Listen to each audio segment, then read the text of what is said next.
The therapist asks how I feel, and I tell her dismembered. I do not know where the pieces have been discarded.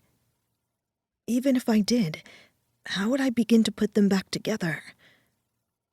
All the king's horses and all the king's men. For days in my head, this rhyme.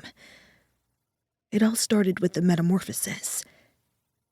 You were sitting in the back of your store, Mirror, chain-smoking at 7 a.m, waiting for me to take photos for a magazine. The editor had told me little about you except for your name, Asher Fromm, and titles, tie designer, owner. Despite the bell's jangle, you hadn't heard me come in. You always say you noticed my hair first. You say it billowed and rolled like a cloud down my back, and then you coat my neck with kisses. I stood in front of the bookshelf at the entrance, intrigued by your attempt at cleverness or culture. A large plant leaf obscured half of the top shelves, and books with torn spines were stacked beneath chairs. It was a men's clothing boutique, not a bookstore, and you'd written words for every man on a cut piece of chalkboard that hung from twine on a tack. I picked up the Metamorphosis, opened it, and put the pages to my nose. Inhaled. What are you doing? I like to get acquainted with a space before prodding its intimate corners with a lens.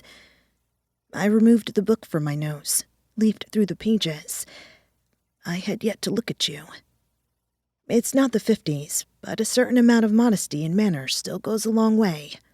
I put down the book, plucked another from the shelf, and ran my fingers along the spine. Music played. Guitars and drums. Your store is gorgeous. The classic novels are a nice touch. It's like a tailored rock star, a hipster, and a member of the Nation of Islam walk into a bar and read Hemingway. God, you're strange. I turned, glimpsed your face. It bodes well for me. I'm Jewish, though, not Muslim, so it would be more like a tailored rock star, a hipster, and a Jew walk into a bar. I'm Black, Haitian, Japanese. So, now that we got our census information out of the way, where would you like to start?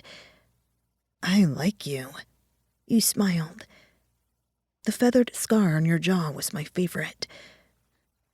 In a few months, we would be married. Stand before a judge. Me in black combat boots and a white mini dress, and you in a trim burgundy floral print suit. We linked arms and held hands. Repeat after me, the judge said, and we repeated. Recited vows as somewhat strangers, then family. I could hardly bring my tongue to curl around the word family. Project it. So why do I consider it now?